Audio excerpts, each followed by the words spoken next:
Niagara Regular. I gotta put that on a Tommy, we gotta put that on a t-shirt. Niagara Regular?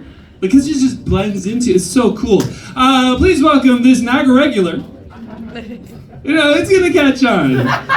Let's all say it together on the count of 3. 1, 2, 3. Niagara Regular. I want to hear everyone. Fuck you.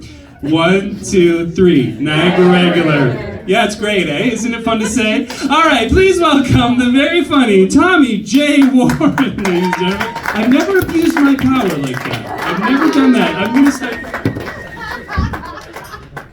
How's everyone going today? Niagara Regular. Okay. You're doing great, Joel. Thank you. I'm working hard on it. When Joel started up, he asked a question about when did you learn that the tooth fairy was not real? No. As parents, I've got 7 kids. You always tell your kids don't lie, right?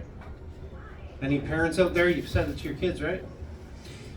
I heard a comedian say this a while ago and it stuck with me. I think it's hilarious. He said that he was arguing with his kid and his kid looked at him and said, Easter Bunny, Tooth Fairy, Santa Claus, and walked away. That basically sums up all my children together. So, 6 years ago, I was having some health issues and I finally broke down and went to the doctors. And when I say that, I mean my wife finally called and booked the appointment for me. And I'm glad she did, because I'm standing here today. I found out that I had colon cancer. And it required immediate surgery or I was not going to be around within a year. So I got that done. Cancer's gone. My reward for that was getting diabetes, which is very common. Your body can only go through so much, right? So this year when I was doing my physical,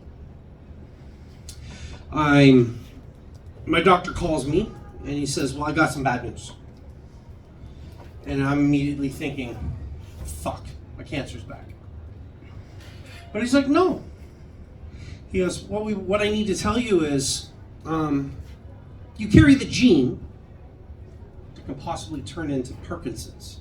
You know where you shake? Oh, wow. My wife can hardly wait. But during the physical, every guy in here knows, how does a doctor check for a hernia? Grabs your bag and tells you to cough, right?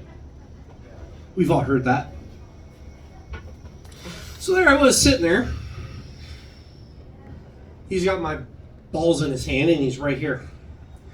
He looked up at me to go to say something, and it was at that moment something in my eye made me wink. Oh, no. Picture that. You're a doctor, you're looking up, you got your patient's balls in your hand, and he winks at you. So I'm like, fuck this, I'm making this awkward. I put my hand on his head. And then I put my fingers through his hair. And it was at that moment he let go of my nuts and stood up and walked away. And he was like, just leave. So I did. 3 days later, when I was going to my therapist, as you guys non-comics can kind of get, we are all in therapy. I walk in and he's sitting there. We have the same therapist. Oh. So I asked him, is this your first time here? He looked at me and he goes, shut up, Tommy.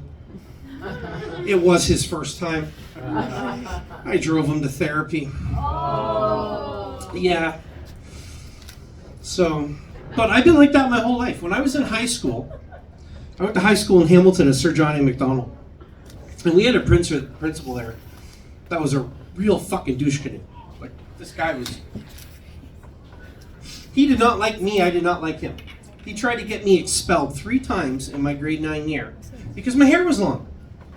And he was one of the old crowd that, guys shouldn't have long hair. So he calls my parents into a meeting and they come in. He looks at my mom and my stepdad and says, don't you think long hair looks sick on a man? So my stepdad took his hat off. He had long hair. Principal's mouth dropped. My mom grabbed him, yelled at him, said, "Stop picking on my kid."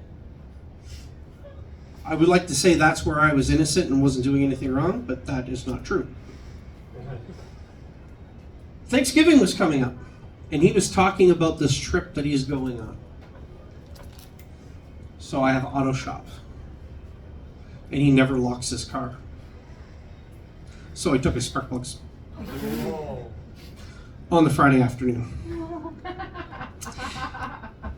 That Friday night, we were heading up north to visit family. We had to drive by the school. And there he was standing there with his car, hood open, with a tow truck guy going. I was like, yep.